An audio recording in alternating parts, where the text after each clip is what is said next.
It's a beautiful day here in Central Oregon. I'm real happy to be here with my friend Brian Davis, who's going to tell us a little bit about his interesting life, and he's a really good guy. So I'd like to thank Brian for taking the time. Well, my dad, Lon Davis, he was a cowboy, team roper, bit and spur maker. My mom, she was kind of the opposite. She was from England and came to work for the Howard family that owned Seabiscuit. Well, what you're really thinking about when you get on a bull is stay on for 8 seconds and get a paycheck. Because that's, in the end, that's what keeps you going, is getting that paycheck. You have to cover your bull and you have to get a paycheck. And evidently I was good enough to do it for a long time. So Do you remember the first time you ever got paid for it? I won the St. Pat's Cowdeo in Madras, Oregon, and won a buckle and won a bunch of money, and I was probably 13 years old. Won $100 or something. Parents were proud about that? Oh yeah, Dad and Mom, yeah, they drove us there every year. And tell us a little about your sister. What was her name, and what was she like? You looked up to her, didn't you? Yeah, Deneen Frances Davis. Frances, she was named after Joel McRae's wife. She was a standout rodeo queen, dedicated. She worked really hard. She made it to the National High School Finals 4 years in a row. She's in the Hall of Fame, and she was just a very popular person with a lot of different people because she was really genuine, nice, and I always had to have her protect me most of the time because I was always getting into trouble. She's your older sister then? Yeah, she's 3 years older than me. And so what happened with her? How'd she die? She went down to Reedley College after high school in Redmond, and she then went to San Luis Obispo, transferred to San Luis Obispo, and she got a motorcycle, and she crashed on a motorcycle and broke her neck, and so she ended up leaving at 19 years old, and it was a really hard pill to swallow and really hard to, it never gets easier, but you know, I know that she accomplished more in that time as on earth here, and the good Lord just had another place for her to go. Yeah, can you tell us about your attitude? Have you always had a good attitude about life, and where did you get that from? Did you get it from your mom, your dad, or who from? Oh, I got it from both of them. I found out real quick in life that your attitude is the most important thing evermore when you get up. I have a balance figured out with fishing and antler hunting. Antler hunting, I just walk and hike for several miles looking for antlers, and that just kind of takes the zap right out of you if you walk about 15 miles. You don't have to worry about, you know, being tired, because you're tired. Fishing's the same way. You cast that lure out there all day long, you'll be tired by the end of the day. You'll be wanting to go back to work. Yeah, I like to be out in nature a lot because it's a serenity, it's contentment. And I can always go to town and have a cup of coffee and visit everybody, but I can't always just go out there and be alone and hike around and go fishing, and it's where I like to be, just steelhead fishing, antler hunting. Okay, tell us a little about your rodeo career. How did what did you do? Where'd you go, and when did you stop, and why? Well, I started when I was in high school, and I soon made the World Finals. And met Lane Frost, and that journey was a real long road, and I was blessed, and I'm humbled now that I made it out without any broken bones, and being packed out in an ambulance, and having my stories to share with people about how I have my picture with Lane Frost and Jeff Crockett, knowing Jeff Crockett, and riding all these bulls and traveling around, and it was over at 30. I retired when I was 30 years old, and I wanted to retire while I was on top, and I really wasn't on top, but I really wasn't on the bottom. I just decided that, 30 years old, it's time to move forward and try something else and sell real estate.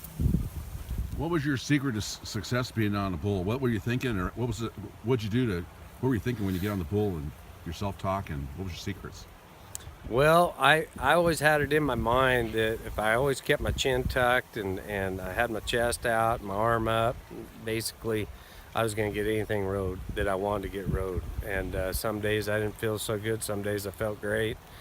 Some days were hot. Some days were cold. I made it. I made it work though for several years, and I'm just thankful I made it out without getting hurt too bad. Do you talk to the bull when you're on it at all? No, I talk myself into staying on there if I can, but it doesn't always work out that way. And was there meaner bulls than other bulls? Did you get to know which ones were the? Oh yeah, I used to love the stock contractors. When the stock contractors, they'd say, "Son, when you hit the ground, you better be running because this bull will get you." That was one of my favorite parts, is those stock contractors. They love them bulls, and they knew them real well too. So if they said hit the ground running, you better be hitting the ground running, because or they'd say, "Oh, he won't camp on you, but he will run over you." Yeah, when I was a kid, the cowboy movies were a big deal, and you know, as I got older, The Lonesome Dove came out, and then that was a kind of real. But all the John Wayne cowboy movies were, you know, my favorites.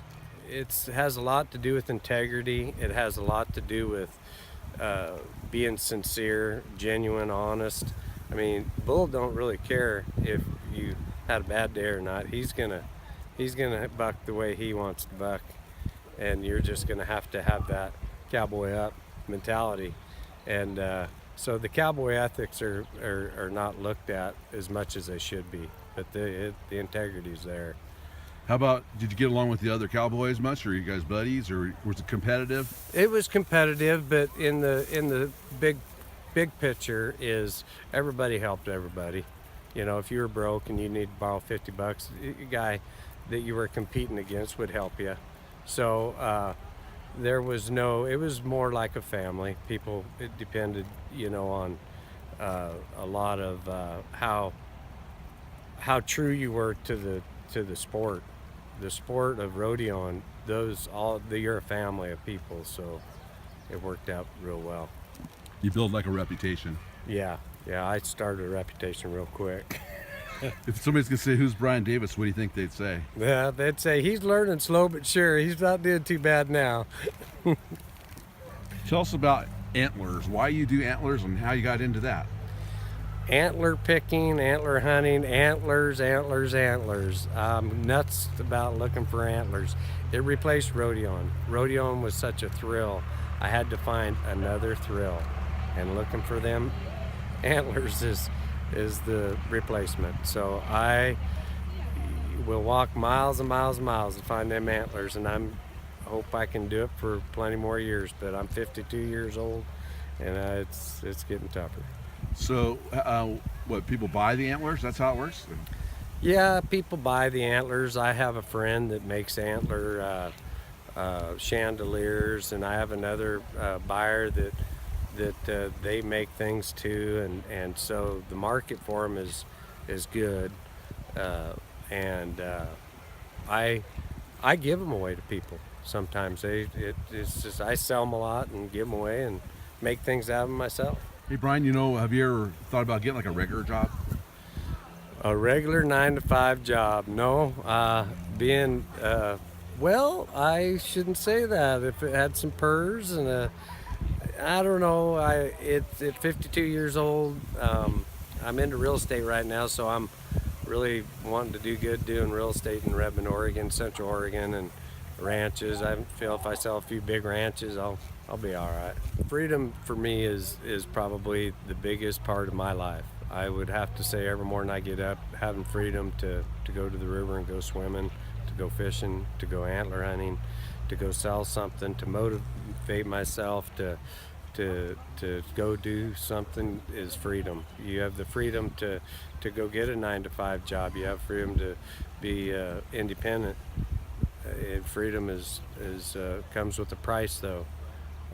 We've had to fight for it many different times, but freedom to, say, the Native Americans, you know, they can explain to you more of what freedom really is. If you're going to give advice to kids about, you know, life and love, and what kind of advice would you give kids, you think? I would give kids the advice to to really try hard and realize that you're only going to be young once, and you better take advantage of it, because you're only young once, and it's a window. And I darn sure lived my youth up the way I wanted to live it up. Now I'm having to pay the price, but I tell you what, I'm the one being interviewed too. You mentioned to me one time about you're a thrill seeker. What do you mean by that? Well, a thrill seeker is somebody who is wanting to go out into a area of life and be a little bit different from the other guy that goes to work 9 to 5. A thrill seeker, somebody would rather pick rodeoing than he would going to work in a sawmill. And so you kind of, you're different. What's your goals for the next 5 years, Brian? What do you got what's your plans? Well, I'm going to stick in this real estate for as long as I can. And after the real estate boom goes to bust, then I want to do another interview. What would you like to be remembered? As a guy that lived his life the way he wanted to live it and learned the way he had to learn, and know that I really tried my hardest to become a better person. What gets you through the tough times? Being able to go swimming, to go antler hunting, to find a balance, to have freedom, to recharge, to go back out there in that world that you get 10 no's and 1 yes. And so You don't let stuff get to you, though. no, I never have much. I've really bared down and had to cowboy up, and if you want to make $2,000 or $3,000 more a month, then you better work a little harder. It's all in how your attitude is. Your attitude is what that you can stay down, and nobody wants to be around somebody that's down. Everybody wants to be around somebody who's got a lot of energy, and somebody smiling all the time. Everybody that's happy, because the world is already depressing enough if you just take a look around at all the news. Why do you get up so early in the morning? Well, I like getting up early in the morning. I like watching that sun come up, and it's a cracking new day, and a lot of the animals are really they're out and about, and at a certain time they're not. So I figured out that, if you want to see some things, you better get up early.